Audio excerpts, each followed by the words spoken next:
Let's check back with Dickson Delorme, aka Quick Dick McDick, for his take on farming issues and Canadian politics and whatever else we can talk about. Quick is a successful YouTuber and comedian. Welcome back, sir.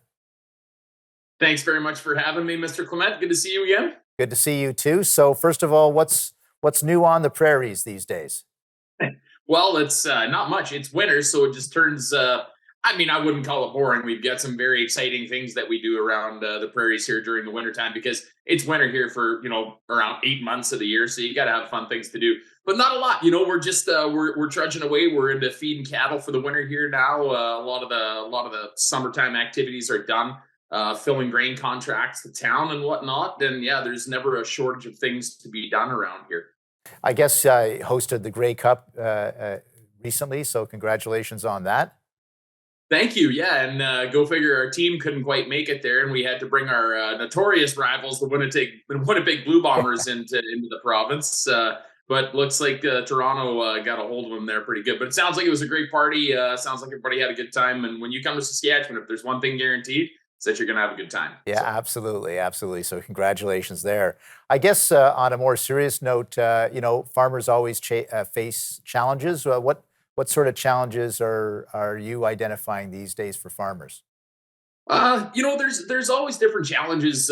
We could talk about weather and a lot of different things. We just came through a really good growing season. We got really lucky this year. Oh, We had some timely moisture, a lot of runoff in the spring, which helped us. We were late getting into the field, and Mother Nature helped us out. We were worried we weren't done seeding until 16th of June, which is about 2 weeks late for us, and the crops just managed to catch up with it. But I think what we're going to see going forward here, there's a lot of concern, with carbon pricing is still a challenge that we face. Bill C-234, I believe it is, we're hoping to see passed in the near future here to try and exempt some of our natural gas and propane carbon tax that we face, heating shops, drying grain, all that good stuff. But I think there's a lot of pieces of the carbon tax that we have to fight as farmers here on the prairies in Canada that a lot of people don't understand when you look on the commercial side of things, be it fertilizer production or be it commercial transportation. If we need our product hauled off of the farm by a third party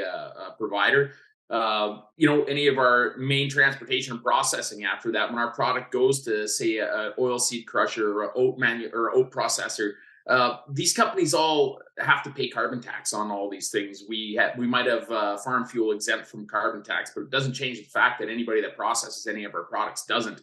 And I think that puts Canadian agriculture at a whole at a global disadvantage, Tony. Because these are additional costs that our industry has to face. That our competitors, which is the U.S. and a few different countries, Brazil, they don't have these costs that they need to face, and so we're uncompetitively competing on this market, right? yeah. It sounds like from the way you describe it that it's a lot of cost of living issues for farmers, different from a city dweller, perhaps, but still, it's the same forces at work, right? Yeah, and I would say there's a fairly large rural urban divide. I think that's slowly the distance is getting greater and not getting closer to this divide of where our food comes from. And I think a big problem that we have as Canadians is we have a lot of people that will maybe agree with the carbon tax that maybe live in a city specifically where there'll be, I believe it's 4 out of 10 families was the last I heard from the parliamentary budget officer that actually get back more from the carbon tax than they pay. 6 out of 10 families pay more than they get back, right?